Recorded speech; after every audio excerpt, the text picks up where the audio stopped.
All right, what's up, my peoples? What's up? What's up? What's up? We're back here again. This is the second live stream for the day. I'm going to be hitting the road in a couple minutes, but I spent the day mostly relaxing, resting, doing some research, and basically just enjoying myself a little bit. And this is the second stream for the day, so if you guys didn't catch the first stream, you can always catch this one. And the topic, as you can see, is general DCEU talk and topics. But I'm going to go into some things I speculate, because Zack Snyder is just throwing a lot of stuff up on Vero, and a lot of people are excited about some of the stuff. And I'll give you some of my postulations and some of that stuff that we will talk about here in this video. So hope you guys enjoy this one. You always can leave your chat comments in the chat section, which is on the side. If you want to join the Hangout, no problem. But, well, it is a problem because I've had an incident where some people came on and basically they're, trolls. So I don't want no trolls on my Hangout. But other than that, you're invited to come and discuss in the chat section. So the time right now for me in Trinidad is actually, it's 3 o'clock, 3 p.m. in the afternoon. I believe in probably an hour's time. So let's see what will happen in between there. Let me get to what we're going to talk about. I always have something for you guys. So let me start streaming it in. Just going to do a screen share here. Hold a second. Let me just get rid of this. Yep. All right, so let me get into screen share. Boom. Bam. Boom. All right, so right now up on the screen, you can see this. I just noticed this in Man of Steel, that there's actually this broken Kryptonian moon in the background that kind of resembles the Kryptonian ship that Kal-El came in. You guys can always go and rewatch Man of Steel to see that, but I thought it was just very interesting, and I just wanted to share that with you guys. The other interesting thing in Man of Steel, remember Lana Lang? Well, of course, we saw Pete Ross in Man of Steel and in Batman v Superman in the funeral scene. We also saw the bully who was the priest in the funeral scene, Martha Kent and so much. But Lana Lang was actually there as well. She actually showed up in BVS in the funeral, and this is her right here. This is Lana. Now, I don't know what her relationship with Clark Kent was, but maybe they'll explore it in some detail some other time. But it was just interesting to see her show back up. And these are just little tidbits I'm just throwing in there. The other thing is, you remember Zack Snyder was talking about how Supergirl showed up in, he specifically said Batman v Superman, right? He hinted to that. And this is my guess. I mean, this is just a guess. It's probably left field anyway. I don't think this is quite the answer, but nonetheless, I thought this was a striking similarity here. When we were being introduced to Lex Luthor as the movie's moving along, Senator Finch and they were supposed to be introduced to Lex Luthor, you just happened to see the camera scroll on this individual here. And, I was thinking, Kara Danvers, would that be Kara Danvers or Kara Zor-El? Would that be her? And the only reason is it's very superficial, but her dress design and her outfit looks like Kara from the CW. See polka dot clothing, and the glasses, and the overall. This really reminds me of Kara Danvers from the CW, but of course, it doesn't necessarily have to be her at all. I mean, there are lots of people dressed like that. So this doesn't even have to be her, but it was just kind of striking how, the glasses, the outfit, and he said she's in plain sight. I'm thinking, hey, this is in plain sight. There she is right there, so maybe that's her. But the thing about it is Kara Zor-El really doesn't go by the name Kara Danvers. CW did that, but really she goes by the name Linda Danvers when she is mixing in with mankind, and she's Kara Zor-El. That's a Kryptonian name. So in the CW, we had Linda Danvers, which is really her name. There are many iterations of Supergirl, of course. There's many. I mean, if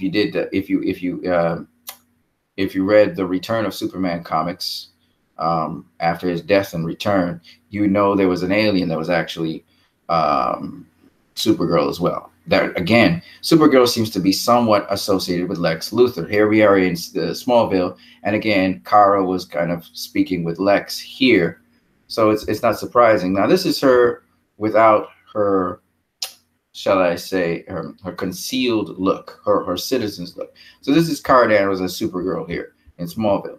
But this is what she goes by. She walks around as Linda Danvers. Okay, that's what she looks like in Smallville. So really, I don't know which direction Zach was going anyway. So if he was going with this sort of look, then she wouldn't even be Kara Danvers. You know what I mean? She wouldn't even be Kara. She would be Linda Danvers. So, you know, I was just, you know, shooting the breeze on that one. I'm not too sure if the character that I saw that looks like Kara Danvers from the CW Supergirl, if that's actually Supergirl. Okay, may not be Supergirl at all. Okay, but it's just me shooting at it, and you know, I just decided to throw it out there. What do you guys think? Leave your comments in the comment section. I can always come back to this a little later. You know, I can keep this up if you want, and you guys can leave your comments in the comment section. You think this is Supergirl here that I just revealed? I haven't fully researched it, but I was just kind of going through Man of Steel. I was going through Batman v Superman. I bounced up this one. Like, yeah, she's young.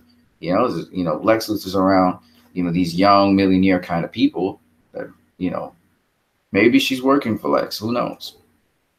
I was curious. I mean, she kind of stands out like a sore thumb amidst everybody else. So what do you think? Kara likes polka dot, and she also likes plaid like Superman. So I don't know. What do you think?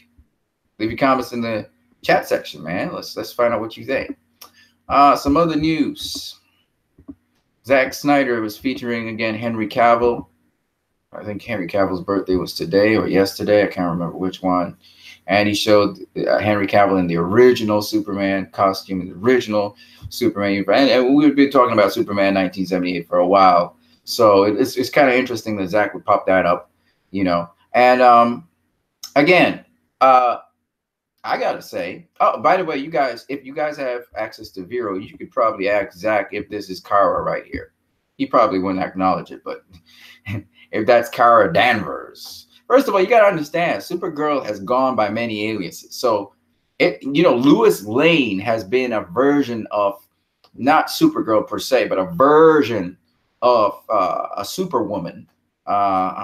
You know, so you know, you have to think about that. You know, when we talk about Supergirl, well, what are we actually talking about? Who are we actually talking about? You know, if you know the comics a bit. So this may not actually be Kara Danvers. And from what Zach has been saying, you know, throwing us on our head with the Robin and with, you know, the open pod, you know, he's kind of been throwing us on our head with that. And then there's another hint in Man of Steel. If you go and you watch the animated story that Jor-El, when he's talking to, you know, Clark Kent, a.k.a.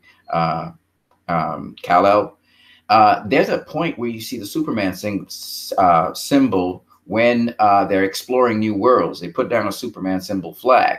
And, you know, this is the House of El, you know, was responsible for that. So there's a lot of things going on there that I'm not quite sure about. I did read the prequel comic where Kara went off, and we don't really know what was going on in there. There was a Dev-Em there. Now there's Dev-Em in Krypton. He's black, and, you know. But my point anyway is this. At the end of the day, we're not sure if it's Kara that left the pod. Zach's putting up questions about that even. So, you know, it's just an interesting and intriguing idea for you guys to go think about. Okay.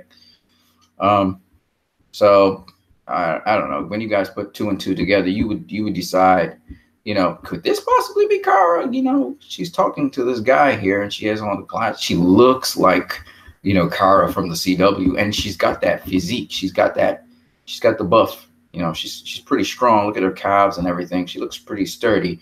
But then this lady, you know, she's kind of pudgy, but she's still kind of sturdy herself. So I don't know, man. I really can't say, man. I can't really say, you know, maybe not. You know what I mean? And Kara does have generally blonde hair, but then again, this could be Kara in disguise, right? This could be Kara in disguise. She's, you know, she doesn't have blonde hair here, but that doesn't mean, because this Kara in Smallville, she also had blonde hair, but she walked around look as if she was a brunette. So you know what I mean? It's tricky. That's all I can say about that. It's tricky to really. The only thing is, would she be Kara or would she be Linda? If she's Linda Danvers, that makes sense because Clark Kent, again, Clark Kent, there's no semblance of Cal anywhere in there. You know what I mean?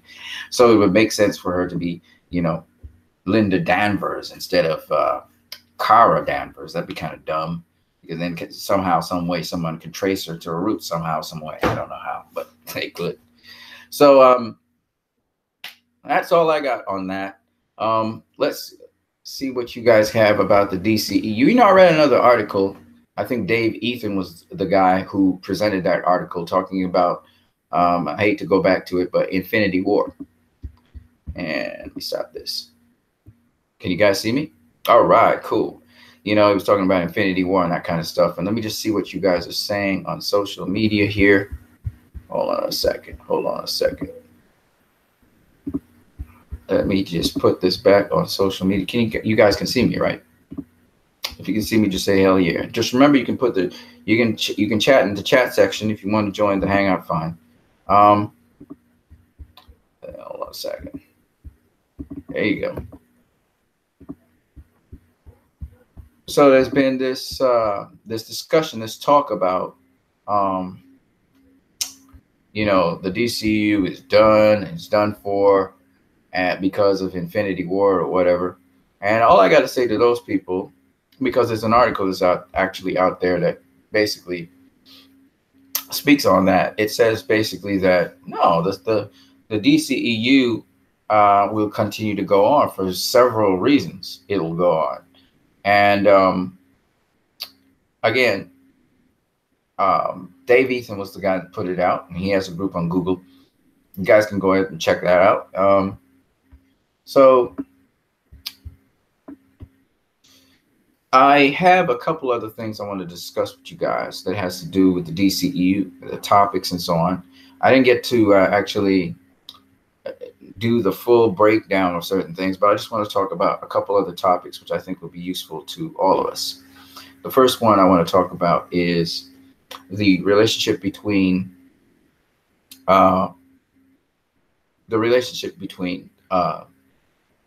Smallville and the DCEU. I want to also talk about the relationship because I forgot to mention Smallville also mentions Krypton. So when I was doing the breakdown of Krypton and Man of Steel and Superman 1978, I left out Smallville. Smallville also has a breakdown on Krypton. So it's very interesting there, a little breakdown of Krypton and how Jor-El is actually viewed there in the light of that. I also wanted to speak to you guys about, like I said before, a little bit more in depth about the Matrix and the DCEU. We have had certain films which actually affect the DCEU, such as The Gladiator. They pulled from the Matrix. They pulled from Smallville, the television series, and they even pulled from Superman 1978. So there's different sources I see of enlightenment and inspiration that these movies have drawn from. They've also drawn from Batman 1989, particularly Tim Burton's version of Batman for the Batman character. And in each and every way, each of these different movies, I feel, have been movies which, again, or television series, which have been unique. They have been different. You look at Gladiator. Gladiator addressed violence in a whole different kind of way, put it in a context. And again, if you look at Maximus, he's not really a violent person. He doesn't want to fight wars. He doesn't want to be this great heroic figure. He just wants to go back to his family and farm. When you look at Batman 1989, everybody emphasizes on the dark character of Batman and so on, but most people don't look at the psychology of Batman. Batman is a guy conflicted in terms of he cannot fit into the normal runnings of things in the world. And he's more consumed by trying to redeem the death of his parents. That's basically what he's obsessed with. Batman 1989 really presented that in a potent way. No other Batman depiction before that had done so, except in the comics. And when you look at how groundbreaking was the film The Matrix. It goes without saying. I mean, technique wise and story wise and so on. You see the DCU having embraced and actually absorbed some of that material from The Matrix. And again, the ideologies, and all of these films are ideological in some way, shape, or form. Still, Batman 1989 more simplistic than the others. And then we talked about Smallville. Smallville was a television series about Superman that was different to the typical Superman movie. And the thing about Man of Steel is you can see it pulled from the Smallville elements, the prequels to the formation of Superman. And Man of Steel is about the formation of Superman, just like Smallville was. And so the approach is somewhat similar. The Middle American values, the Middle American approach, the Middle American attack. And again, Smallville was something like that. So it makes sense. So the more you look at the DCEU, is the more you see the impact. Of course, Superman 1978, I mean, they pulled a lot of things from that particular movie. I didn't realize how much they pulled from that movie until I started to actually delve into it and dig into it and see how much. And now we see an extension of that through Krypton. The CW may be costume design, but the CW is its separate entity. It's a different world. It's a different universe. Krypton, on the other hand, really has sort of helped to extend and explain and even add more depth to the Man of Steel storyline, the movie, the Man of Steel storyline, as well as it also gives us more depth into Superman 1978, which is why I went back to Superman 1978 to look at things, because of Krypton. I actually started me looking back there. So I find all of those movies quite exciting, quite interesting. I want to hear you guys' comments in the chat section as to how we can proceed as a community off of these movies as well, because I think that the DCEU community, as well as the local communities, that is the local people and your local groups and your local, how can we as a set of people move forward and have a positive impact on the world with these values? I look at the way how the world is moving right now, and it's more of immediate gratification, immediate results. We want be a badass, beat up everyone, put people under you. That kind of bully world, I'm not interested in. Now, I'm not interested in such a politically correct world that it's ridiculous, but at the same time, I'm not interested in a bully world. And even some of the you know, I like how finally we have, like, I've seen Karate Kid is coming back up on YouTube Red. Just watched one of the episodes with Cobra Kai, the rise of Cobra Kai and stuff like that. And I'm just saying there are different approaches to things, but at the same time, I'm looking forward to seeing how they address that issue. And with having some discussion with Art 2 Lemon, and I see how sometimes people mix fantasy with reality and they do their crossovers. And like I said before, in the last, if you haven't watched the last stream, you should watch the last stream, how we talk about crossovers and the prospect of crossovers and what crossovers can do for franchises. But at the present moment in time, I just wanted to talk to you guys about how the present DCEU, how it is impacting people. We're going to have Aquaman, and Aquaman, I'm pretty sure, will be another, should be at least a very innovative and different and refreshing and different kind of movie to the kind of comic book movies we've had so far. Everything in the DCU has been different to anything else we've seen in the comic book genre so far, and I really appreciate that. It's really a breath of fresh air. The only thing I think that the MCU has produced that was different so far in terms of format and tone is Black Panther. Black Panther, I thought, was a different kind of movie to all the other Marvel movies I've seen. Basically, everything else I've seen so far has been Marvel formulaic. Guardians of the Galaxy has taken Marvel and just went way out there with it, and that's cool. Hey there, Anson, I hear you, brother. Dave Ethan, man. Yeah, I was talking about you just a minute ago with respect to what your article, which I thought was really awesome, that you presented on Facebook, right, in the Facebook group. And yeah, so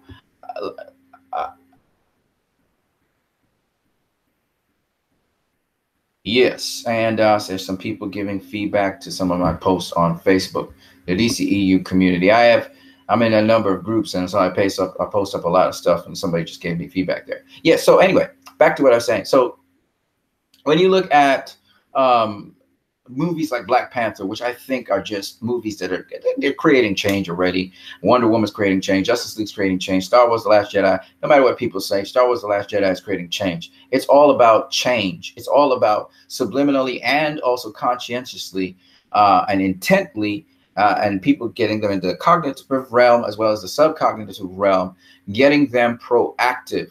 All of these young kids, trust me, all these young kids who are right now speaking out against gun violence on a mass level. And mind you, I'm saying speaking out against gun violence on a mass level. And they're being proactive and they're mobilizing and so on. It's just beautiful to watch because in my opinion, this is what we need to see coming out, more social consciousness, and to see the younger people who were not interested in that stuff becoming socially conscious because of these movies. You understand that the culture, these movies, Krypton is teaching us how sometimes the people in power can quell something, how they know how to quell a rebellion, and then people have to troubleshoot rebellion. So there's a lot of informative things, and we as people on the ground, you got to understand two things. No change happens if the top doesn't make that change, they say. But the bottom can put pressure on the top, relentless pressure. And even though they will resist and try and get as financially viable as they can before they make that change, and they will want that change to be in their favor, change does come. Now, when we talk about greenhouse and keeping green conscious, I can see the climate in the world is changing. The sun is much hotter than it used to be. I can't even stay in the sun anymore. It dries you up completely. And the climate of the world is changing. It's becoming very violent. Obviously, there's climate change out there. Obviously, we have to do something about it. And again, when people become more passionate about these topics, about gun violence, especially mass gun violence and climate change, these are important things. This has nothing to do with left wing or right wing. Now, how people are proceeding to deal with these topics is a whole different story. But when it comes to the importance of addressing these things, gun violence must be addressed, and it must be addressed at the congressional level. But if they don't address it, the people, the younger people, the next generation will. And I'm talking about people much younger than I am. So I'm really happy about these things. And I speak about these things because these things have relevance. I always believe you shouldn't have empty entertainment. I always believe that comic books are the best way to address current issues, because it allows the fantasy aspect of it to sort of soothe the direct issue. We're not just talking directly at reality. We can use fiction to speak on reality. Sci-fi is also foremost in that, and sci-fi is also progressive in the sense that sci-fi kind of gives us an idea of the future, which is why I was discussing with R2 Lemon time travel. And we've seen technology now, which you can have laser surgery. It's non-invasive. These things are fulfilled because of science fiction, because of these sorts of entertainment, whether it's science fiction novels or whatever, looking down the road. You remember the Matrix used to talk about this big, the World Wide Web and how people are patched into it. Now we see people are being patched into the web in such a way now that on their phones and stuff, people are actually with their phone. Some people can't even do without the internet. And sometimes we have to talk about people disengaging from the internet. And that's how things have gone. AI has gotten to another level, artificial intelligence. And so people are losing their jobs over this. So all I'm saying is we have genetic engineering where we have foods, a lot of crops now. We have to talk about organic foods. It's kind of ridiculous to hear, but that's how much the food has been genetically engineered. So the world has changed a lot. And it's very important for us to be aware of these things. And in our sci-fi, and that's the beauty of sci-fi, the depths of the beauty of sci-fi. And I'm glad Zack Snyder's still talking on Vero. I wish I could get on Vero, but I don't have a phone that is a smartphone. I don't have any. In fact, my SIM card's gone through, so I have to go and get another SIM card. But truth be told, guys, besides the GPS and all those things in the world that can track us now and that can find our actual location, our TVs and our laptops basically allow people to locate us, not just through IP address now, but also through GPS. It's very interesting that in spite of all those things, we can still mobilize. We can still pull people together for good causes. All right.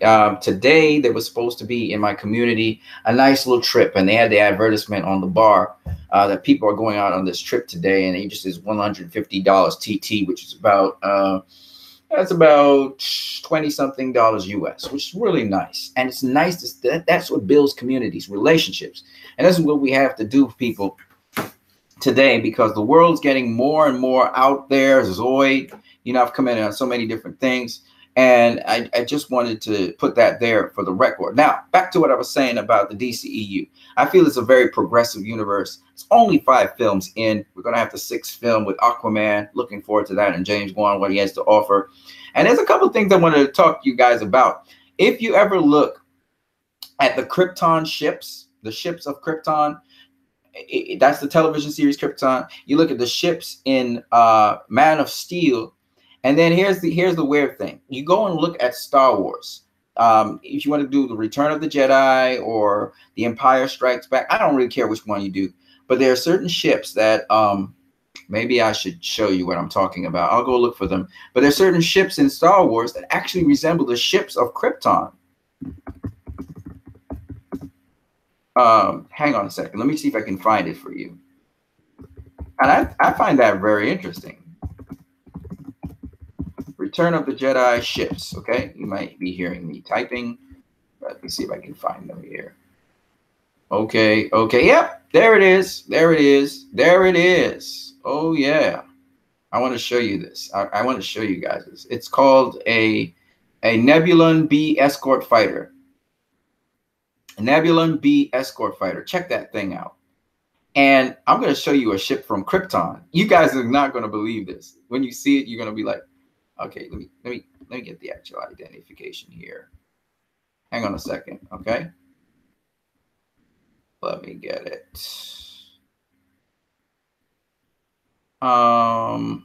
Yeah, I want to show you that is the Krypton. Oh, there we go. Oh, this is just beautiful. Look at this thing. Woo! Okay, hold on a second. Let me see. Oh man. All right. Oh no. Oh, you know what? I might get similar ones. Come on. Look at it. Look at it. Look at it. All right. You know what I'm gonna do? Hang on a second. Let me do a search here. Where is it? Yeah, there you go.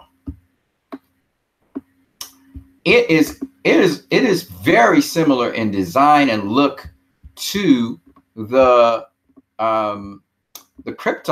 I gotta show you this stuff. Krypton ship. Let's see here. Okay, so you got different Kryptonian ships here. I'm looking for the one. Where are you? Oh, there it is. There it is. Woohoo! It's called a. I wonder if I can get it bigger. Star Wars also had some impact on well, you know, Zack Snyder's a big Star Wars fan, so that's kind of a given, but still. Hang on a second here. There it is. Woo! Yeah. Oh wow, it's just too small. I'm trying to get a bigger one. Can't seem to find a bigger one. It absolutely. This is gonna be cool for you guys to see. Oh man, I'm searching all over the place. I can't get a big. Just need a big picture. Oh, medium will do. Yeah, medium will do. Fantastic. Yeah. Okay. Hold on a second. Let me get this. Oh, it's not that big. But anyway, I want to show you guys so you can see this, because I want you to see this. I don't even know what kind of ship it is. What's the name of it? But it's awesome. Oh, look at this. See if I can get this here. I don't really want it open. Oh, there you go. It's called a Kryptonian spacecraft #1. That's what it's called. Kryptonian spacecraft. See if I can get you bigger. Can I get you bigger? Nope. That's all right. It's cool. It's called a Kryptonian spacecraft. So let me just pull it up here. And we have something here about the Borg. So that would be Star Trek. It's really amazing, man, how similar these things are. All right, so I'm going to show you it. Let me see if I can show you it. I don't know. Let's see here. Let me open this. Okay, that'll do. That'll have to do. That'll have to do, yeah. All right. Hold on a second, okay? Let me just, I think it's F11, is it? Yes, F11. Fantastic. And I think I go Alt-Tab. Yeah, Alt-Tab. Okay, where am I going now? Okay, right here. And let me do screen share so you guys can see this. You got to see this. You got to see this, guys. That's the only way. You got to see it. Come on. There you go. There you go. All right, so this here is the Kryptonian spacecraft 1. That's Kryptonian spacecraft 1. See that? I'm sure you can see that. Now I'm just going to move around a little bit. Hold on a second. And here is the Star Wars spacecraft. Look at that thing. They're very similar in design. You see, this is from the back, and it projects out this way. So there it is. Yeah, so they're a bit different, but I just find this very intriguing. Here's the world engine. I think that is there. There it is again. And this is the spacecraft number 2. No, this is the scout ship, and this is the other Kryptonian spacecraft right there. And I just find this very interesting. I wish I could go back so you could see both of them. But just wanted to show you that. And oh yeah, there you go. See that? They're a bit different. They're a bit different in design, but I just find it very interesting though, how they look. All right, they're slightly different in design. Yeah. All right, let me get back out of this. Get out of this really quickly.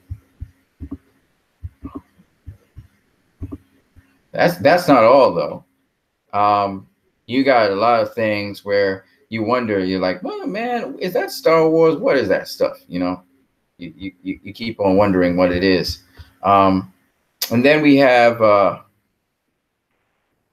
we got many, oh, I'm blanking on that. Many influences with the DCEU. And like I said, Krypton also has a ship like that. Krypton television series also has a ship like that, which is very interesting. What I want to do for the next couple of minutes is, if you guys have any questions in the chat section, let's talk. Let's talk about the upcoming films that we still have to see. We still want to see, I think we'll still need to see Aquaman. No word on Aquaman. James Wan and they are working on post-production like nobody's business. So they're working hard on Aquaman. And we haven't heard anything from Shazam of late, even though I would love to see more stuff about that. I would love to see that. But what do you guys think about the upcoming DCEU films that are going to come? We know there's going to be some attacks on them. That goes without saying, stupid attacks. But what do you think of the upcoming DCEU films that will be there for us to see? What do you think of Zack Snyder's intentions, it seems, to have had a Supergirl in the DCEU? What are your thoughts on that?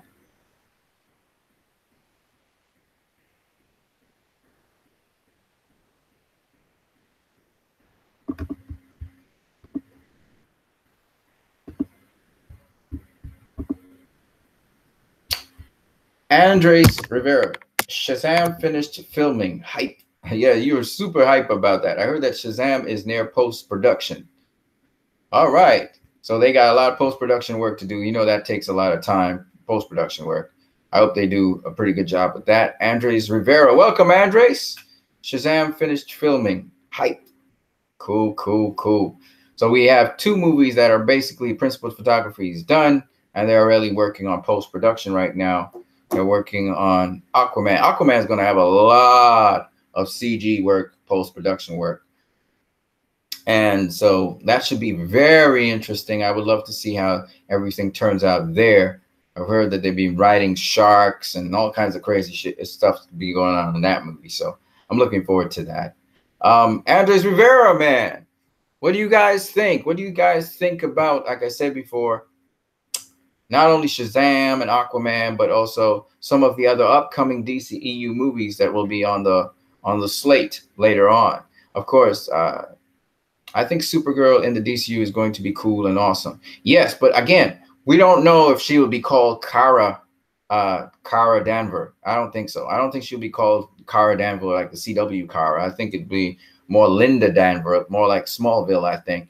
I don't know. Hey, did any of you guys find out, see the hint or see where Supergirl was in the, and you guys see Supergirl in the Batman v Superman movie? Did you see her? And what do you guys think of what I suggested? All right, let me just show you what I suggested once again. Hang on a second. I'll pop it back up for you guys in a minute. What do you guys think about what I suggested about Kara Zor-El? Here it comes. All right. What do you think of this? Is it Kara or Linda? Is this Linda here? Maybe not, right? I'm like, nah, I don't think so. Hey, man, I'm just saying she stands out. When you look at everybody else, they're not dressed like her. So I'm just thinking maybe that's her. You know, I see an Islamic guy. No. This is just a normal dude. Sorry, my bad. Yeah, so here she is anyway. Maybe there are other people in here that are worth mentioning. And then I also pointed out Lana Lang. I guess you guys probably know that already. Lana Lang's up in there. You saw her as a child in Man of Steel. Here she is as an adult. And obviously she's also mourning Clark's death. It's very interesting. I wonder what her relationship with Clark was before he left Smallville. That would also be interesting to note. I mean, everybody had a relationship with him of some kind. And I found the broken Kryptonian moon. Again, it looked like the Kryptonian spaceship. There's a lot of other stuff I wanted to show you guys, but, you know, time does not permit. So what do you guys think of that? Is it do you think it's Kara Danvers she goes by? What do you guys think about that? David says, I think, okay. Andres Rivera says, Shazam could open the magic side of the DCU, which I'm a big fan of the Justice League Dark. We already got magic, man. We got it a couple times. We had it with, remember Ares open up the magic box? With the whole Wonder Woman movie opened up that area of magic. And then Enchantress with Suicide Squad. We already got exposed to magic since then. So we've been exposed to magic since Suicide Squad. Andres Rivera and Dr. Fate. Right, Dr. Fate is pretty important to the DCU. He's actually in Superman stuff. So that would be cool if Dr. Fate is up in there as well. So we'll see how it goes. Yeah, I mean, like I said, you know, I'm interested in also not only, I mean, we've been exposed to magic for a while in the DCEU. It's still a realistic environment to some degree. It depends on what character you have. And that's why I like the DCU, because it really honors the characters. You know, people talk about the characters stray from their original roots. I just don't agree with them at all. What I do believe is the characters at their core. I think the DCU is actually better grounded and better established than the MCU is. I don't know how many of you guys believe that, but as much as the MCU seems to be raking in money off of these things, it's mainly because their fandom has been fed into believing that these things are good. And so because they had, you know, positive critical reviews and everything positive about them, you know, they've been saying, oh, but really when you watch their movies, as far as I'm concerned, the latest MCU movies, they've all been subpar to me. And there have been things, I actually despise Infinity War. I don't like it at all. I did not like Thor Ragnarok. I hated those two movies. And Doctor Strange was borderline. I was like, I didn't like the ending for starters. And then the movie, you know, and then all this hype. They say these are the greatest movies ever. And so when I see the movies now, it's like, it's so disappointing. Every single last one I've seen has been disappointing. The only one that I like last year, which is a typical Marvel movie, Guardians of the Galaxy. I enjoyed Guardians of the Galaxy 2 for one major reason.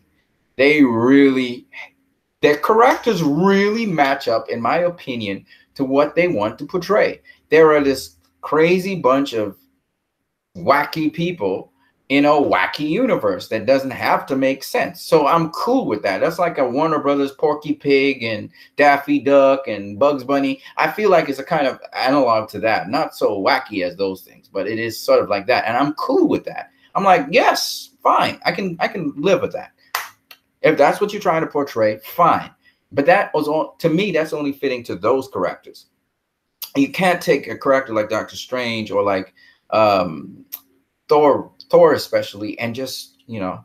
So anyway, I just find that the DCEU, anyway, they treat the characters with respect, with seriousness, with integrity. And if the character lends to humor, fine. You know, you see Flash generally lends to humor. Aquaman is not that humorous, but he does have some humorous moments. You know, you don't see Wonder Woman in humor really, even though she was a fish out of water in Wonder Woman. She's not really trying to be funny. And you don't see characters like Cyborg in humor. You don't see characters like Batman in humor. Even though he has some humorous moments, he's not really that, you know. And I find when you give that kind of respect to those characters, that's what I want. Chef Phillips says, the moment you realize Gamora spearheading to Thanos when she's trying to keep information from him. Yeah, it's one of I don't want to discuss Infinity War right now because it's just not my worth my time. Andres Rivera said, I didn't like the Guardians Volume 2. I actually dug it because of the opening scene. The opening scene with Groot had me laughing. I didn't expect to laugh. I really didn't. I was going into it just like, meh. And that opening scene was classic for me. It hit the nail on the head to how reckless these guys are and just how this movie's just, it's in its own zone and space. So I didn't expect a serious movie for the Guardians of the Galaxy. I knew it wasn't a serious movie. I knew not to consider it serious and not to take it seriously. And it was okay for me. Chef Phillips said, what a coincidence. She will be the only, she's the only thing he loves to get the Soul Stone. I don't think that's a coincidence, though. You could see she was his favorite from since Guardians of the Galaxy Volume 2.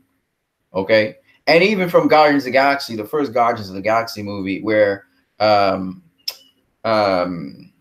whatever his name is, Ronan, I think is his name, or whatever his name is, you know, was trying to put the blame on Gamora as she was the one that was failing, you know. So I never really thought that he didn't love her. Well, I wouldn't consider it love, but he favored her. I did believe that. So it's not surprising that that happened. I just didn't like how she overacted the part where she realizes, okay, so she's doing all this ramble, and then after she realizes, okay, he actually has a soft spot for her, and now she's trying to fight him. I'm like, just let it be. You know, just let it be. What are you fighting him for? You know, and even the way how Spider-Man was like, I don't want to die. I don't want to. That's, in other words, the I don't want to die is what they're using to pull the emotional impact on people. There is no substance behind it. There is no sacrifice. Like Spider-Man didn't sacrifice his life. It was taken from him. You know what I'm saying? And Gamora didn't sacrifice her life. It was taken from her. Why is she hanging out with Thanos? You know what I'm saying? She wants to get away from him. She'd have got away from him already. Nope. She now starts to fight him at the end. You know what I'm saying? Chef Phillips, that's bad. And you know what? I don't even want to talk about it. Like I said, I don't want to really talk about Infinity War. Dave Ethan says, I think she's going to go by the name Linda Danvers as Earth's being and keep her Kryptonian side a secret as Kara Zor-El. That's what I'm thinking. I'm thinking so, Dave Ethan. I think she's going to go with Linda Danvers than Kara Danvers, like the CW has it. And so we're not looking for Kara. And if you go and you look at the casting and the names in the casting, you're not going to get any clues either. So Zach knew what he was doing. I quite frankly think I'm going to have to look because he says it's in plain sight. And the only thing I saw in plain sight so far, I haven't really gone through the whole thing, is that particular image. And I was like, yeah, that looks like Kara Danvers from the CW. And she dresses like her and everything. So I was thinking like, maybe that's her. Maybe she's not Kara. Maybe she's Linda. But then again, when I look at Smallville, which Zach pulls a lot from, she looks completely different. So I'm not sure if it's you're going to actually see Kara in the movie. I don't think that's what he was actually talking about. necessarily. I was just being very superficial with it. Well, I'm going to actually look and scout and scour and stuff. But if you guys are on Vero, you can just probably share the photo. I may put the photo up in on Facebook in Justice League and in Justice League Unite and in Batman v Superman Lovers. So you guys can probably take that photo and just kind of show it on Vero to Zach. And let's see what he says. I just miss, Chef Phillips says, I just miss Zack Snyder and his premium filmmaking. How can you miss Zack Snyder? I don't understand. You haven't seen a film where Zack hasn't had a piece of his DNA in it. You haven't, so you can't miss him yet. You have to wait till there's a film where Zack has nothing to do with that film to be able to say that, Jeff Phillips. That's just my opinion. I don't know. I don't know what you're really saying. Truly ahead of his time. That's one. I think Zack's a special. Yeah, he's a special director. But there are a lot of good directors out there. So I'm not even going to try and, Ridley Scott's just crazy, man. I mean, Ridley Scott's an awesome director. You got a ton of them, man. You got a ton of them out there. And they're not really getting the press because they're not really giving pop culture films. And Zack was able to, using pop culture, go a little bit deeper into pop culture. One of the cool things I saw when I was looking at Superman dropping down, and then I was looking to see if Supergirl might be somewhere there when Superman was dropping down for Congress, and there were these two girls next, and they went wacko crazy. It was like, Superman! And they were real happy and stuff, right? And there was a sign, and it said, God does not like aliens. If you're a Christian, you cannot like aliens. And it was pretty interesting because as a Christian, I don't think aliens exist. That's just my personal opinion. And it makes sense that, Zack would challenge everybody, like all across the board. I also saw it was pretty interesting when I was looking at the signs there. Dave Ethan says, hashtag in Snyder we trust. Yeah, well, I don't necessarily say those kinds of things, but I hear where you guys are coming from. Andres Rivera, what are your thoughts on the Birds of Prey movie? Birds of Prey movie. Which movie is that? I'm not too sure if you're talking about Star Trek or what exactly. Birds of Prey? I haven't seen that. What movie is that? Birds of Prey. Let me go check that out. Is that a DC movie that's coming out or something? That's the other thing. I'm hearing all of these rumors about these different DC movies. Like I hear Teen Titans might be coming out. I heard a Nightwing movie might be coming out. These are exciting stuff, man. These are exciting times.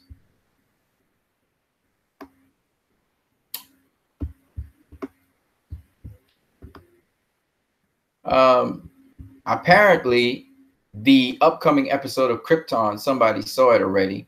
Some guy called Nicholas Raymond from Screen Rant. And he's talking about how Krypton confirms Justice League exists in Krypton's universe. So the Justice League, we know the Justice League exists in that universe because Adam Strange, he's trying to be a hero like Superman. Yeah, we know the Justice League exists in that universe. And he's also talking about Green Lantern's existence in that universe. So apparently we will find out about that very soon. What did you guys think of Krypton and where it's going in its direction? What do you guys satisfied with Krypton?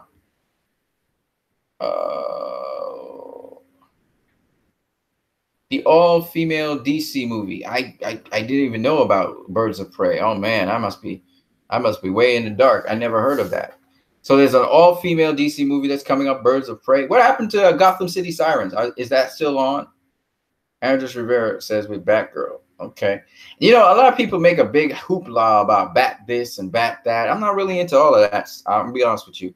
A lot of people talk about they love Batman comics and Batman and their favorite character is Batman. You know why a lot of people talk about Batman? Because we've seen, when it comes to DC, we've had a lot of Batman exposure in the movies. That's really it. And it is the #1 selling DC comic still to this day. So it's understandable. But there are much more cool things than just Batman and his gallery of rogues and his Bat family. So that's just my thing on that. But I do understand people being excited for Nightwing and Batgirl and all that stuff. Chef Phillips says, it was so-called announced. Okay. Andrews Rivera, when DC has more female directors than Marvel? Love. Yeah, man. They really pushing those female directors. We got this girl, this lady. Sorry, not girl. She's not no girl. That lady who's going to be doing New Gods. She's going to be doing New Gods. Patty Jenkins is doing Wonder Woman. Hopefully, we get another woman director doing some more stuff. That would be awesome, man. Chef Phillips, Gotham City Sirens is now Birds of Prey from what I'm hearing. Okay, okay, okay. Because they got Easter eggs showing that the Gotham City Sirens are going to be around. So, oh, that's interesting. We'll see how that stuff goes. But yeah, like I said, man, it'd be cool. I don't see a lot of DCEU news. You guys got anything else new in the DCEU that's happening? Because there's not much DCEU news I'm hearing per se. But I'm very excited to see some of these upcoming movies, you know, that they will have. There's a lot of ideas and a lot of stuff that I heard. Flashpoint is no longer Flashpoint. I think it's just going to be a Flash movie. I wish it would have been Flashpoint. But hey, I can wait. I can wait. I can see what they're trying to do and what they're getting done. I like the start that they had. As much as critics didn't really truly approve of much of the DCEU, I really enjoyed the DCEU movie so far. And you know, the allegations that the so-called detractors of the DCU say, you know, how we are, yeah, I heard Steven Spielberg might be doing a DC movie as well. That's what I heard. I don't know how true that is, how far that will go. I think he's doing, I can't remember what it was. Oh, that's okay, Chef Phillips. But when you talk about, I find Marvel's more sloppy with their stuff. And I just don't, I guess I don't like the jokes in the middle of everything and jokes everywhere. Did not like Infinity War at all. Did not like Thor Ragnarok at all. I really didn't like those things. Breath of fresh air was Black Panther, but we haven't really had a good MCU movie in a long time.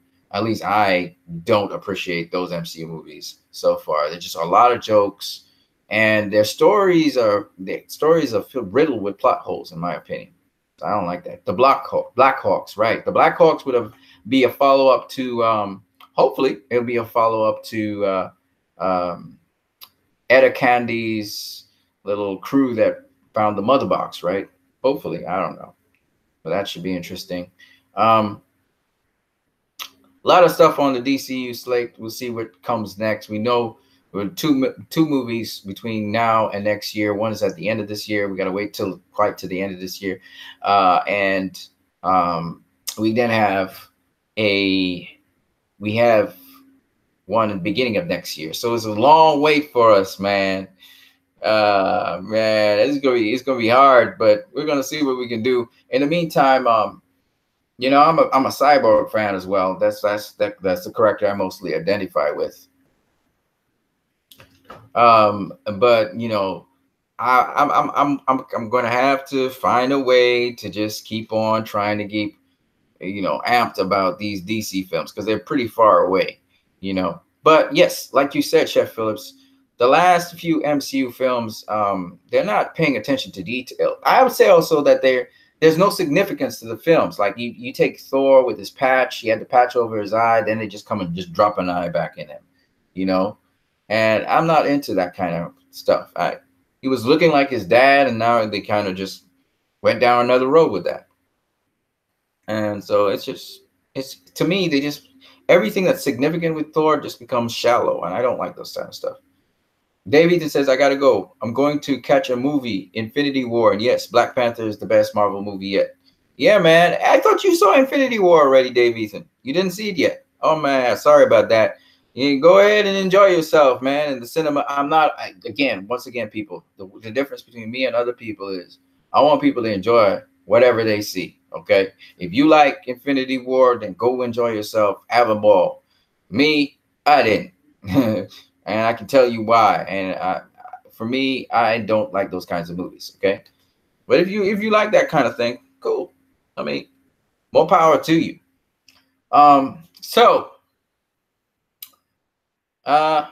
That's about it. I wish I had more topics and stuff to say. I have some other things I want to share with you guys, but I have to prepare those videos. They take a long time to prepare. and the videos, and also the details of stuff that I want to share with you, specifically the Matrix. I still have other things to do. I also have to show how the DCU world, how, oh, I did see it, going to see it for a second time. All right, man, you enjoy yourself. Yeah. And there's some other things I wanted to share with you guys concerning the DCU's world and their view of aliens. I know we talked about it, but there's some specific things in there that are very interesting. And I was actually doing it in, by the way, let me give a plug to this Facebook group, the Real DCEU Fans. You can check that group out on Facebook, the Real DCEU Fans. I believe we're getting Aquaman this year and Shazam next year early. Correct me if I'm wrong. No, you're absolutely correct. It's just going to take forever to see those two movies. You know what I'm saying? I need to start seeing those movies in IMAX. I still haven't gotten my digital copy of Justice League, strange as it sounds, but it looks like Zack Snyder's working on Justice League. This is, again, not verifiable information. Seems as though he's working on Justice League, and so that's why he's putting out all these photos and these pictures and stuff. I'm just hoping and praying that we get the director's cut of Justice League. I know a lot of you guys want to see that cut, and so do I. I want to see what the complete thing would have looked like. And like all of you, I do agree that studios need to stop trying to play directors. Let the directors do what they do. I think what hurt, I was saying it in the last video, what hurt Fantastic Four was the director was going in a particular direction with the movie, and he was trying to get it as realistic as possible for a fictional composition. It was more sci-fi than it was fantasy. And then when Fox came and just said, no, that's not the direction we want, after the director has done most of the work, and you go and you screw it over with another director where you want to go with it. And that's what causes these films to get screwed over. If you're going to ride with a director and you give him to do so much of a film, just believe in the director's vision and just go with it. Okay? Because a lot of times these studios, they shoot themselves in the foot playing politics. And if this is not what you wanted from the beginning, you should have gotten rid of the director from day one and gotten another director. Why are you interviewing the director if this is not the vision you want? And that's what Warner Brothers is now doing a good job of doing, where they removed directors after they put up their script or whatever, because that was not the idea they wanted for The Flash. That's not the idea they wanted for this film and that film and whatever. Do it early. Don't do it when the director's like 100% into the film. Now, with Zack Snyder, they had a unique situation where his daughter died. But, I mean, you got to admit, though, Zack seems to get the stiff end of the stick at the end of the day.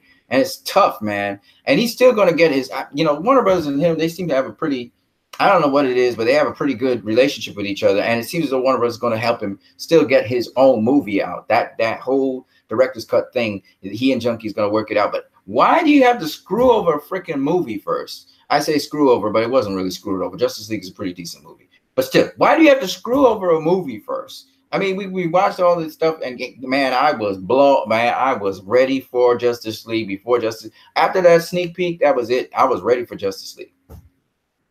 Why do you have to go and screw that over? And, you know, people are all amped for a movie, and then you go and you just, why? You know, and that's the thing I never quite got with Warner Brothers. They've done it now for Suicide Squad. They lived, and you know, there's a parallel between Justice League and Suicide Squad, right? They did it for Suicide Squad. They did it for Justice League. Now, to their credit, Suicide Squad, in my opinion, still, though I've heard, and it's confirmed by the director of Suicide Squad, that there was actually another element in there where the Joker actually played a bigger role and where the squad actually went against the Joker, right?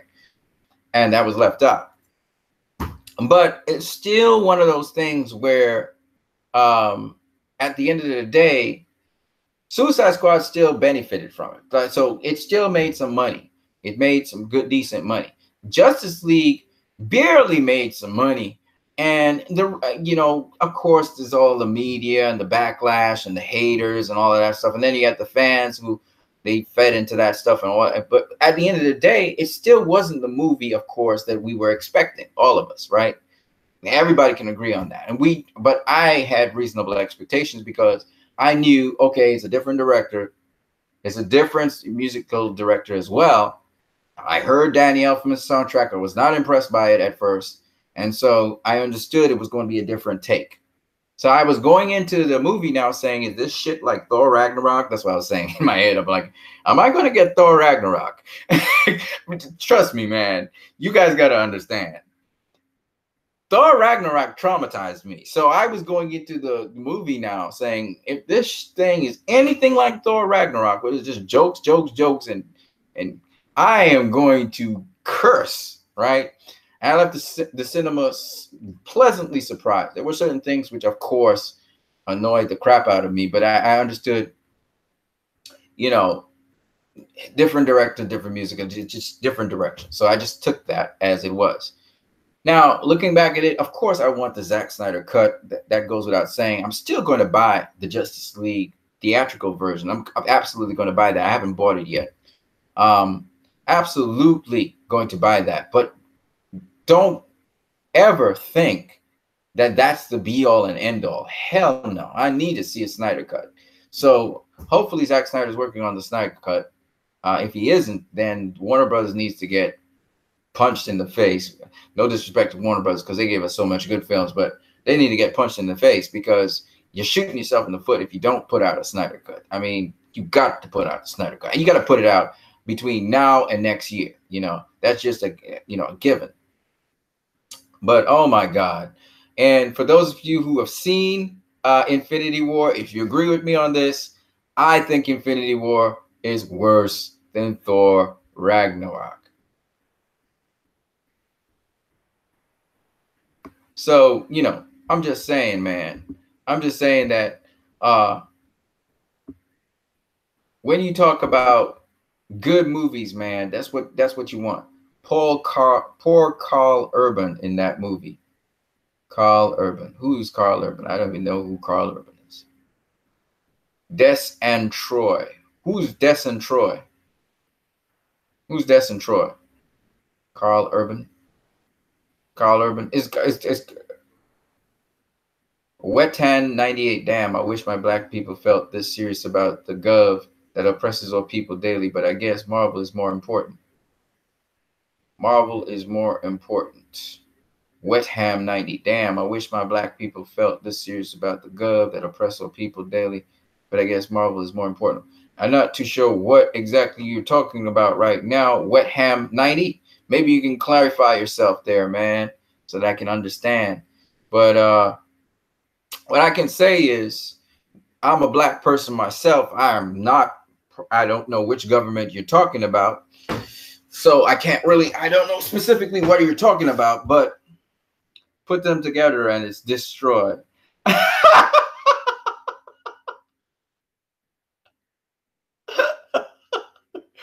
Nice one, Chef Phillips. You got me laughing, man. You have me laughing, brother. You have me laughing. That's a stupid joke by Carl Urban. Shout out to Carl Urban, man. Okay. All right. I'm not too sure who Carl Urban is. Who's Carl Urban, man? Who is Carl Urban? Let me see. Oh, I think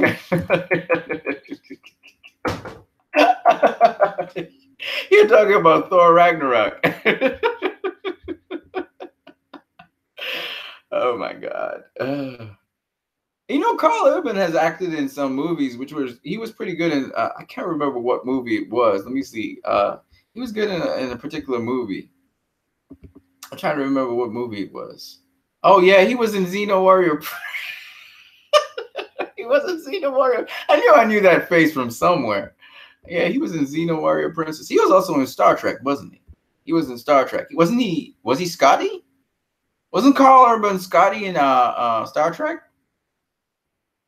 I think he was, wasn't he?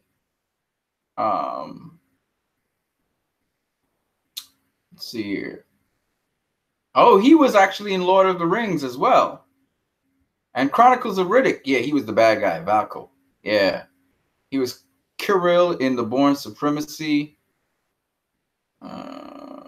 He was Leonard McCoy.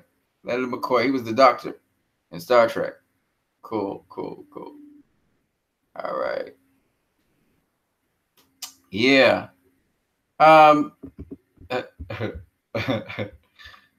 Oh yeah. Andres Rivera, he was in Thor Ragnarok. He was the doctor dude. Yep, yep, yep, in Star Trek. Yeah, yeah, yeah. Um, man, he was in Dread too. He was in Dread. Okay, okay, okay. Yeah, Carl Urban, man. Well, I just think that Wet Ham 90 said, "Damn, I wish my black people felt serious about the government that oppresses our people daily." Yes, I know. I think you're talking about the present American government headed by Donald Trump and the what's the guy's name? The guy in the Justice Department, where they're passing certain laws that are really hurting people. I get you. Yeah, Wet Ham 90. I hear you, man. I hear your consciousness. But I'm gonna tell you something though, Wet Ham 90. Something you gotta understand. Community is everything, Wet Ham 90. And so be conscious, but don't just be conscious with information and don't only look at the negative side of the scale. Remember, hope is a thing which allows us to move with possibilities, and you must know how to navigate through certain things and empower people. Remember, you must not feel you are oppressed. You have the potential to do more things. So you must work in a very smart and efficient manner, and also to make people conscious of things.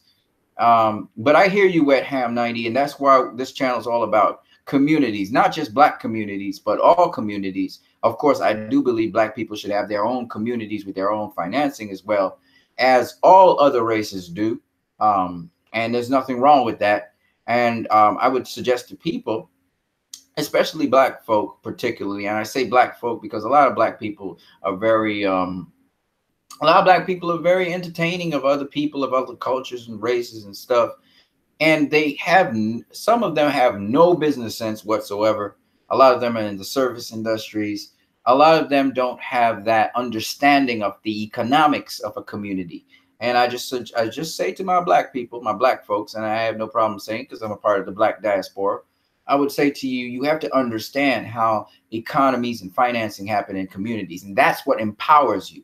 When you have a community, when you have community that you're financing, not everybody has a community. You look at the Asian community, it's awesome. You learn from other cultures. Asian communities are awesome because they bounce money amongst each other as well. Yes, of course, they have to outsource money, and sometimes they have to deal with other people outside of their communities, but you have a fabric, you have a support group, you have a structure. And that's what I'm trying to talk to people about. You need to have some sort of base. If you look in the music industry, you see black people having a support group. They have a base, they have a community. Well, why don't you do it in every aspect of life? Form that base, that support structure, that community, and work from there. And there's nothing wrong with doing that. Instead of infighting amongst each other and trying to embrace everybody else, that's dumb. So that's just my 2 cents on black people from Wet Hand 90. And I don't have a problem talking about these topics because I do believe that people who are conscious people, it's important to do that. And if you see that if you have a certain block of people, a certain support, then you can actually put up a campaign and actually resist that. And that's what Black Panther kind of did in a sort of way. It made a statement resisting what the present American government was doing to the black society, to black culture. And as much as people talk about Marvel and Marvel and Marvel, I think that that was a stepping stone in the right direction in that sense of the word.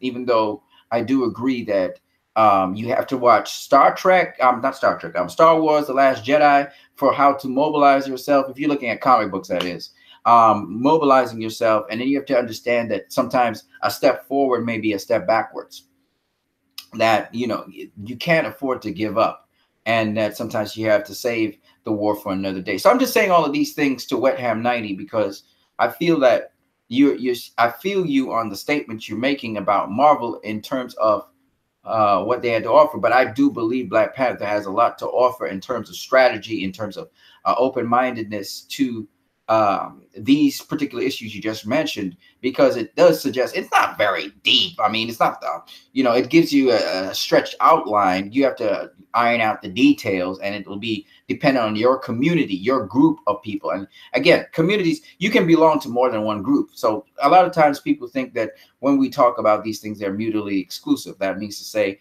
if I were to say I'm in a black group, so therefore I can't be in any other group, that's dumb.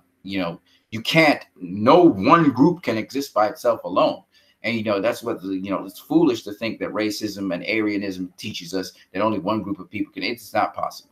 So what some people try to do is they try to direct the terms under which engagement can happen, and they try to stay at the top of the pyramid. And I understand all of that as well. But again, I would suggest to people that you try to get to the bottom of the pyramid. And that sounds kind of weird, because the pyramid stands on its bottom. It doesn't stand on its top. The top is dependent on the bottom every single time.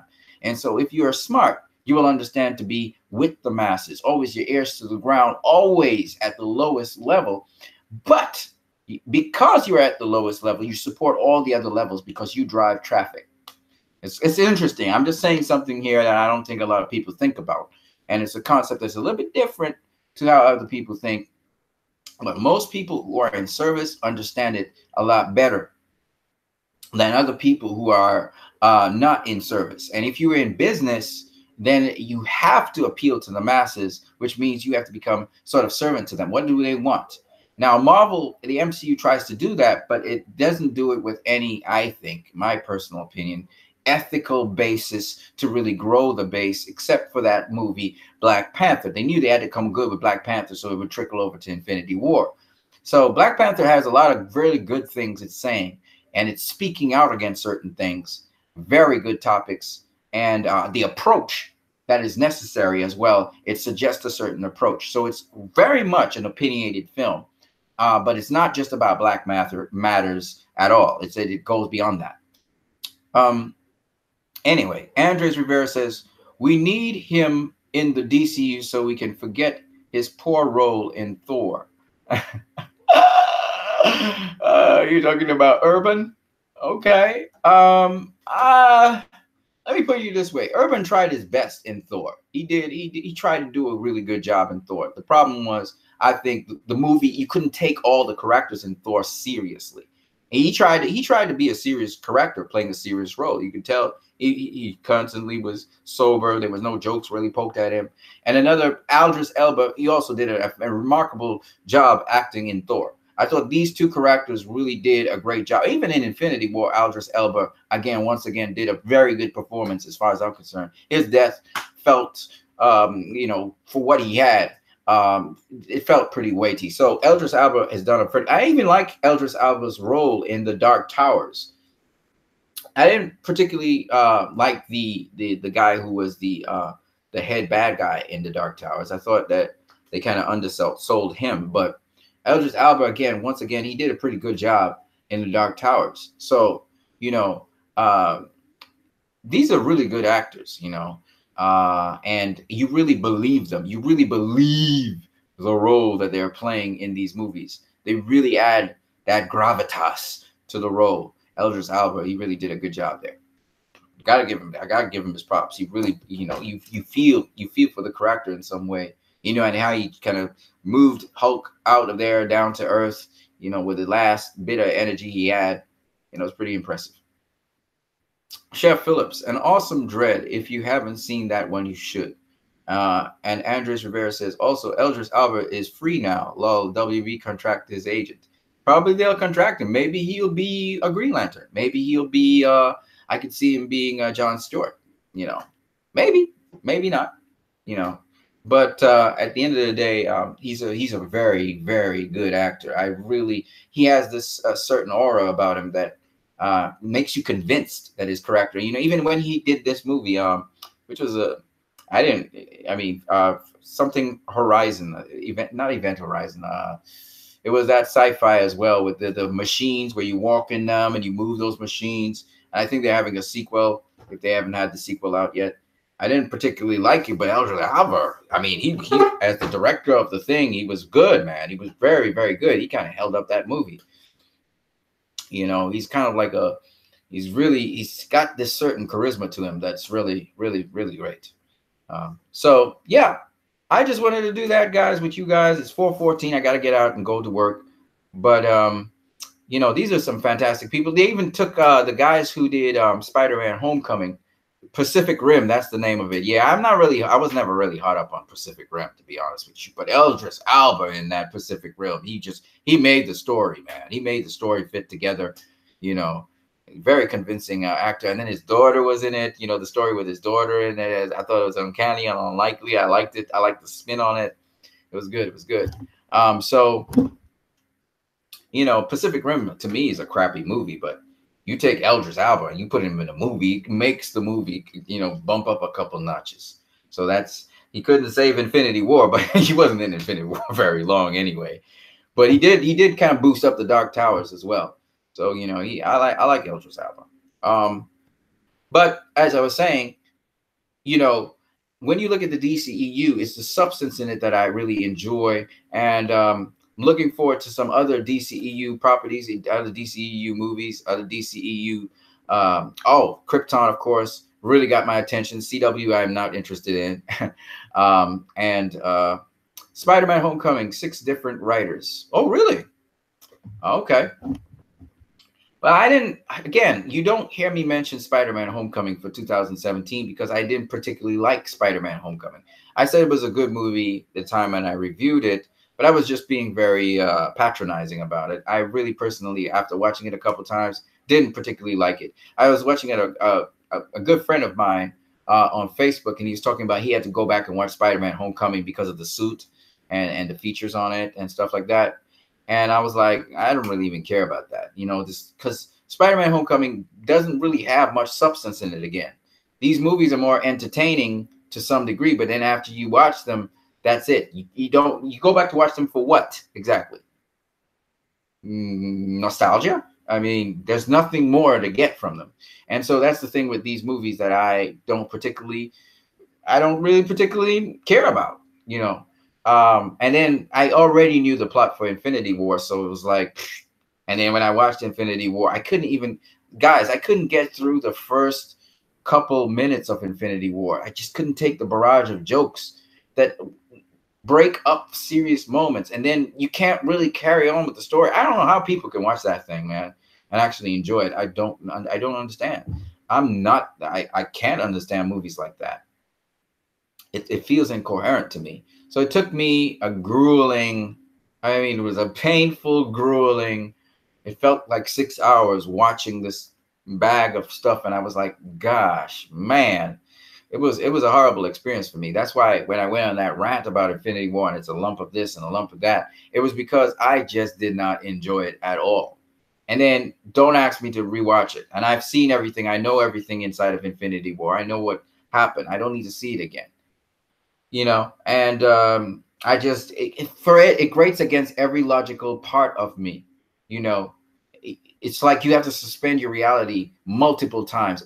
I can't take watching Infinity War. So the fact that it's making a whole bunch of money means some people can just switch off their minds and watch superficial stuff, because there's nothing deep about Infinity War at all on any level. You know, I see people talking about the axe that Thor had and the guy who made the axe, and you know, they're talking about all these different characters and what sacrifice. They say sacrifice is the major theme of the movie, which it is not. And it just, you know, it makes to me it makes a mockery. These people trying to be intellectual about a movie that's not intellectual at all. It makes a mockery of the whole comic book genre progress. You know, I don't want to talk too much more about Infinity War because, like I said before, I'm not really interested in it. I don't want to hear about it. It's like Thor Ragnarok. I don't want to hear about that movie. I don't want to see the sequel. I don't really want to watch the MCU anymore. I don't care about Captain Marvel. I don't care about anything in the MCU right now. I will hold on to Black Panther. I'll hold on to Captain America, the First Avenger as my 2 favorite MCU movies, and I'll be cool with that. Really, the MCU I've given it its fair shake. And after all of that bashing of the other movies, from the DCU movies to Star Wars, The Last Jedi, where people were outraged and stuff on these 2 movies and still say they're bad movies, even though I see virtue in all of them, there is no way in God's green earth, after I've seen Infinity War, I'm going to watch another MCU movie. It's just not happening anymore. It's not, because I'm disinterested in the MCU. First, you take my hopes up with Black Panther. I pretty much knew the Russo brothers couldn't do anything better than Black Panther and that director for Black Panther. I knew that. And then Infinity War. And it is not only disappointing, but it is subpar to Captain America Civil War. It's subpar to the Winter Soldier. They progressively made worse and worse films. This is just my personal opinion. I'm a fan of the DCU and the X-Men movies, so I'm good. Yes, I do like X-Men. I'm looking forward to the X-Men movie that looks even like a horror movie. I'm looking forward to that X-Men movie.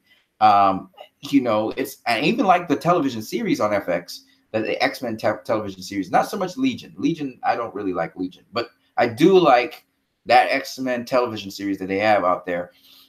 And I was trying to add that X-Men Apocalypse, while I didn't think it was, some people exaggerate and say it was a great, great, great X-Men movie. I didn't see it like that, but I did see it as a very good X-Men movie. You know, certain things I didn't particularly, you know, like, but that's me, right? But I did enjoy it, and I gotta say, not only do I like the X-Men movies, not only do I like the DCEU, because you see there are other movies out there that are pretty good as well. And I Transformers The Last Night was out there a bit, but again, it did have layers to it. And while there was not much substance and significance to the layers in it, there was all of this. It was kind of like, to be honest with you, I would say that Transformers The Last Night was a better movie than Infinity War. Yes, I can say that now. Transformers The Last Night, as convoluted as it seemed to be, and with the weird kind of jokes, it was not as bad as Infinity War and Thor Ragnarok. That's how much I'm telling you, that's how much I don't think those movies are worth the while. I mean, people like to laugh, and they liked, you know, I feel like the MCU gave them something that they wanted to see. But to tell you that those movies are better than Transformers The Last Night, I think Transformers The Last Night is a better movie than those. At the end of the day, you know, Bumblebee comes to start talking. We learn that the guy is actually the Last Knight.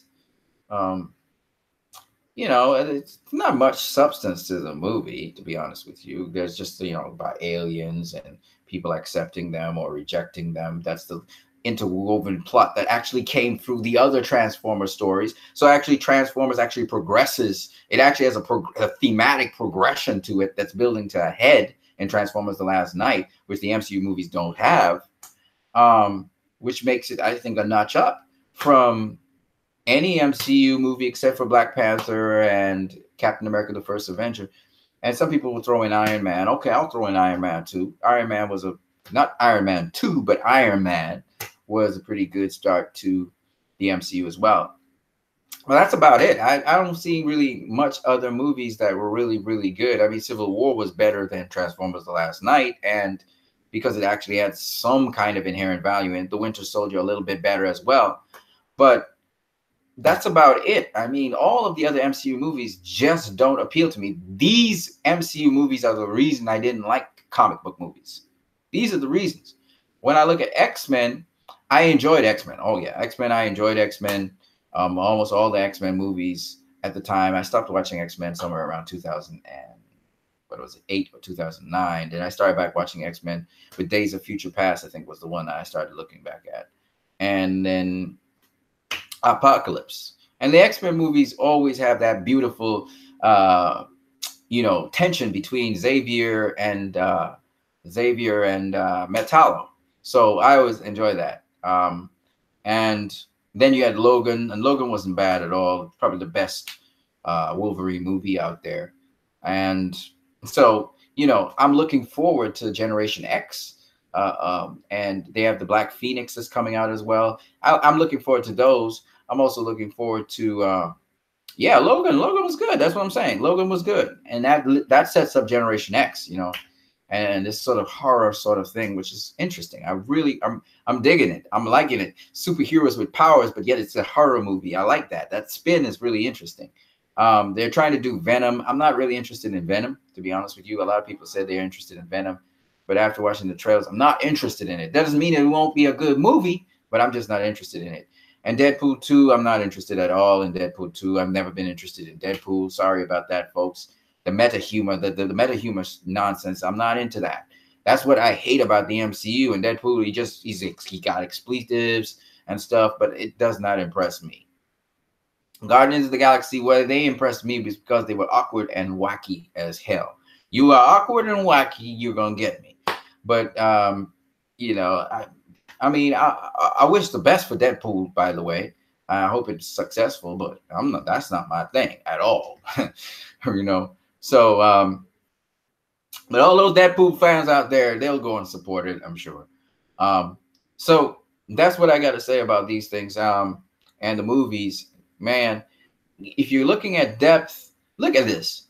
We are now 2016, 2018. We're 2 years away. 2 years now, almost 2 years since we watched Batman v Superman, and we're still getting stuff out of Batman v Superman. 2 years after that fact. Zack Snyder is now looked at by some people as a deity. He can do no wrong.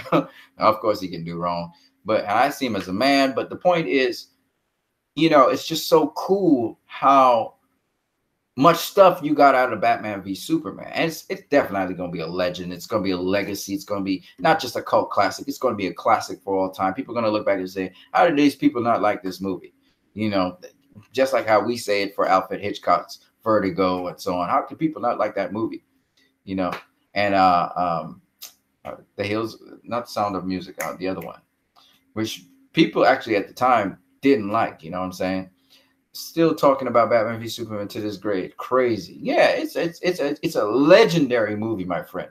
It's like on the likes of The Matrix. It's on the likes of Gladiator. It's on the likes of sci-fi like what's that? 2001. I forgot what it's called. Something 2001. You know what I'm saying?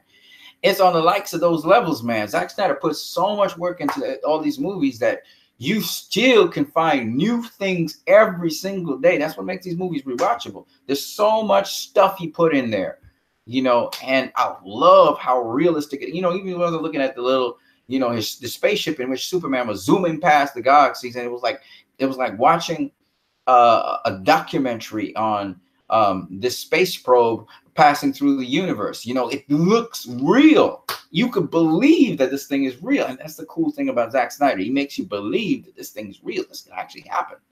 And that's when sci-fi is at its best. And to me, that's what I like about it.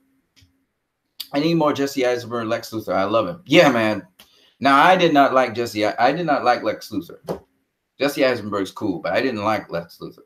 I hated Lex Luthor. All right. The character is one that you would hate, and he's supposed to be that way. And I love that Zach did that. And the brilliance of Jesse Eisenberg is in the fact that he brings out this other side to Lex Luthor. When he was concealing it, you were annoyed by him. And when he finally, because he's not very good at concealing it, and when he finally brings it out flaming at the end of BVS, shoot, man. And the snot's coming out of his nose. You know, it reminds me of Shawshank Redemption. That movie with the guy, the big, powerful guy who was crying in the jail cell. He was in this jail cell, and that guy was getting electrocuted, and he was crying. All the snot was coming out of his nose and stuff, and he was crying and shaking. I forgot what the name of the movie is, with Tom Hanks and that big guy, the big, powerful black guy, and I forgot what the name of the movie is, but shit, that Jesse went to that other place, man, where, you know, you get to see who Lex Luthor Jr. really is. They showed you it. They revealed it, and he was not crazy. It's just he's so filled with rage, and he's frothing with rage and fear, and this is Lex Luthor unplugged, man. The rooftop scene was crazy too. Yeah, it was funny, but it was also scary at the same time. Yeah, man. He brought chills to my spine, man. And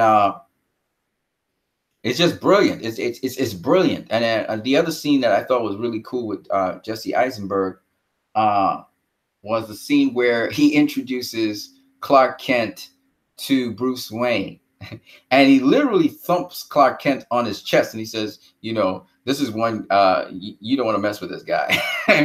He's telling the people, he's telling Bruce Wayne, you don't want to mess with that dude, you know, and you know he's the master puppeteer in this whole thing. And it's funny, but yet it's creepy at the same time when you watch it in second viewing. and you're like, man, I hate that son of a bitch, but I'm afraid of him at the same time. You know, and that's the thing about Lex Luthor, that so a lot of people who hated the correct, and the thing about Lex Luthor is he ends up succeeding at killing Superman, you know, in BVS. So man, I mean, and you know how he laughs and scuffs at certain people and he scuffs at certain things, you know, but you know he's not suave. He's not the perfect suave, you know, can cover it all up. And nah, he always keeps you showing you signs. But what he does is when he shows you the sign, you know, he knows his cover is blown. He doesn't what's the word I'm looking for? He doesn't back down. Like, you know, at first he was afraid when he saw Batman, and then he just kind of took it in stride, and he starts talking about how civility is out the window and stuff.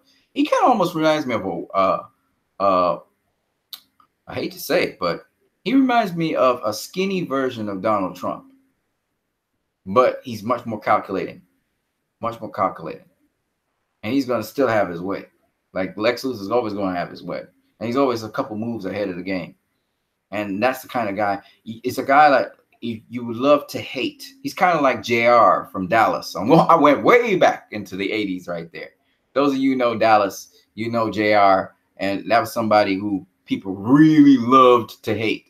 And Lex Luthor is that kind of guy. You really love to hate him. Amanda Waller, you don't know if to hate her or be afraid of her. You know, she's like, you know, she's scary, man. She's scary. She's straight up scary. Like, she doesn't even try to pretend. She has no sense of humor, and she's scary. You know, so there's Lex Luthor on one side. There's Amanda. Man, I can't wait for those characters to actually clash. Oh man, yeah. So that's the DCEU anyway, and we're gonna meet some other villains. You know, and I'm excited for it, man. I'm excited for it. Anyway, guys, I got to wrap it up right now. It's 4:31 p.m. I got to go drink some water. I got to get out and go do some work. I had nice rest today. It was nice talking to you guys. Andres Rivera. We got Dave Ethan up in here, who's going to see Infinity War. I'm happy for him. Chef Phillips. And we got Wetham 90. Shout out to you, my brother. Keep the fight going. And also, and when I say keep the fight going, I mean in terms of stay positive. Try to always attract good people around you and build up a community. You can do it. Just build good relationships with people you can trust. And then who else we got here? That's about it, man. I think I got everybody. On that note, you guys have a great evening, a great night, wherever you are in the world. Stay positive, and don't forget to always have a positive impact on people around you. Those things will last for a long, long time. Have a good one, guys.